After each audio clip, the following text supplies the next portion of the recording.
बड़ी खबर आई लाल सागर में अमेरिका और यमन के हूथी लड़ाकों के बीच टकराव से जुड़ी। अमेरिकी नौसेना ने लाल सागर में बड़ा ऑपरेशन चलाकर हूथी लड़ाकों के बड़े हमले को नाकाम करने का दावा किया। अमेरिकी सेना ने इस ऑपरेशन से जुड़ा एक वीडियो जारी किया। उस वीडियो में वो अपने युद्धपोत से ताबड़तोड़ मिसाइलें दागती नजर आई। दावा है कि अमेरिकी सेना ने हूथी लड़ाकों की कई मिसाइलों और ड्रोन को मार गिराया। अमेरिका के मुताबिक हूथी लड़ाके एक बार फिर इजराइल पर हमले की फिराक में थे, लेकिन हूथी लड़ाकों के प्लान पर उस वक्त पानी फिर गया जब अमेरिका ने बीच रास्ते में ही उनके ड्रोन और मिसाइलें तबाह कर दी। इससे पहले भी अमेरिका हूथी लड़ाकों के हमलों को नाकाम करने का दावा कर चुका है और इस बार अमेरिका ने अपनी कार्रवाई का वीडियो भी जारी किया, जिसमें उसकी नौसेना अपने युद्धपोतों से मिसाइलें दागती नजर आई। यह हमला यूएसएस कानी युद्धपोत से किया गया, जो लंबे वक्त से लाल सागर में तैनात है। अमेरिका ने इस दौरान एक के बाद एक कई मिसाइलें बरसाई। दावा है कि अमेरिकी सेना ने इस कार्रवाई से हूथी लड़ाकों के हमले को नाकाम कर दिया। अमेरिकी सेना के मुताबिक हूथी विद्रोहियों ने एक बार फिर इजराइल पर हमला करने और लाल सागर में अपनी दादागिरी चलाने की कोशिश की, लेकिन वो अपनी कोशिश में कामयाब नहीं हो सके। गाजा पट्टी में इजराइल की कार्रवाई के बाद से ही हूथी लड़ाकों ने इजराइल और उसका साथ दे रहे अमेरिका के जहाजों और सैन्य ठिकानों पर हमले तेज कर दिए हैं। यही नहीं, आरोप है कि लाल सागर से गुजरने वाले जहाजों को भी वो लगातार निशाना बना रहे हैं। इसी वजह से अमेरिका ने उस इलाके में जंगी जहाजों के साथ ही सैनिकों की संख्या भी बढ़ा दी। और इस बीच हूथी लड़ाकों ने लाल सागर में अमेरिका और इजराइल के अलावा दूसरे देशों के भी जहाजों को निशाना बनाने की धमकी दी। हूथी लड़ाकों ने चेतावनी दी कि वो गाजा पट्टी में जारी इजराइल की कार्रवाई के विरोध में हमले तेज करेंगे।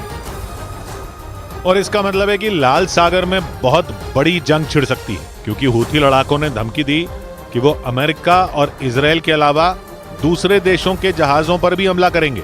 यानी वहां से गुजरने वाले जहाजों पर हूथी लड़ाके कभी भी अटैक कर सकते हैं। हूथी लड़ाकों के मुताबिक गाजा में जारी इजराइल की कार्रवाई के विरोध में वो सभी जहाजों को निशाना बना सकते हैं, और अगर ऐसा हो गया तो इस जंग की आग पूरी दुनिया में फैल सकती है, क्योंकि लाल सागर दुनिया के सबसे व्यस्त समुद्री मार्गों में एक है। इसकी सीमाएं इजराइल, मिस्र, सूडान, सऊदी अरब और यमन से लगती हैं। इस इलाके से दुनिया भर के कई देशों के बड़े मालवाहक जहाज गुजरते हैं, जबकि लाल समंदर के किनारे बसे यमन पर हूथी लड़ाकों का कंट्रोल है। और इस धमकी के बाद माना जा रहा है कि इजराइल और हमास की जंग का खमियाजा कई दूसरे देशों को भी भुगतना पड़ सकता है। और अमेरिका की ही तरह फ्रांस ने भी लाल सागर में हूथी लड़ाकों के हमलों को नाकाम करने का दावा किया। फ्रांस के मुताबिक उसकी नौसेना ने समंदर में 2 ड्रोन मार गिराए, और फ्रांस का दावा है कि वो दोनों ड्रोन हूथी लड़ाकों के थे।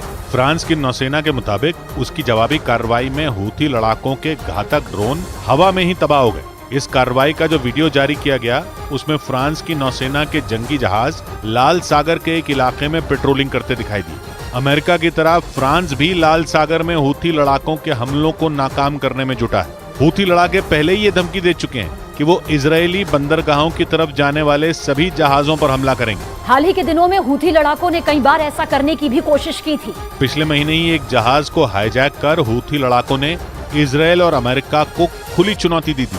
ऐसे में माना जा रहा है कि हमास के साथ जंग लड़ रहे इजराइल को जल्द ही हूथी लड़ाकों के खिलाफ भी सैन्य कार्रवाई करनी पड़ सकती है। लेकिन ऐसी किसी भी कार्रवाई से पहले इजराइल ने हूथी लड़ाकों को अंजाम भुगतने की चेतावनी दी। इसके साथ ही इजराइल ने दुनिया के सभी देशों से हूथी लड़ाकों के खिलाफ कदम उठाने की अपील की, और ऐसा न होने पर हूथी विद्रोहियों पर हमास की तरह ही एक्शन लेने की धमकी दी। इजराइल ने 2 टूक कहा कि अगर अंतर्राष्ट्रीय समुदाय ने उसकी अपील पर कोई कदम नहीं उठाया तो वो लाल सागर को हूथी लड़ाकों की कब्रगाह बना देगा।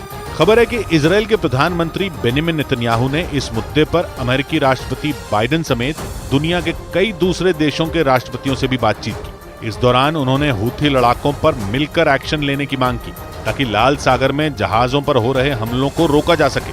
असल में यमन के हूथी लड़ाके शिया मुसलमान हैं, और उन्होंने 1990 के दशक में यमन में शिया और सुन्नी के बीच जारी लड़ाई में विद्रोही संगठन बना लिया था, ताकि वो शिया मुसलमानों की आवाज बुलंद कर सके। और ये संगठन 2014 से ही सऊदी अरब के समर्थन वाली यमन की गठबंधन सरकार के खिलाफ गृह युद्ध लड़ रहा है। माना जाता है कि शिया बहुल देश ईरान हूथी लड़ाकों का पूरा समर्थन करता है और माना जा रहा है कि ईरान के इशारे पर ही वो इजरायल और अमेरिका को निशाना बना रहा है। इस बीच अमेरिकी मीडिया का दावा है कि हूथी लड़ाकों से निपटने के लिए बाइडेन सरकार एक संयुक्त नौसेना बनाने की तैयारी में है, ताकि लाल सागर में पहले की तरह जहाजों के आने जाने में कोई खतरा ना हो। अमेरिकी मीडिया के मुताबिक लाल सागर की सुरक्षा के लिए बाइडेन सरकार एक संयुक्त नौसेना बनाने की तैयारी में है, जिसमें कई देशों के नौसैनिक शामिल हो सकते हैं। यही नहीं, उन देशों के युद्धपोत भी उस इलाके में एक साथ मिलकर गश्त लगाएंगे, ताकि हूथी लड़ाके फिर किसी जहाज को निशाना न बना सकें।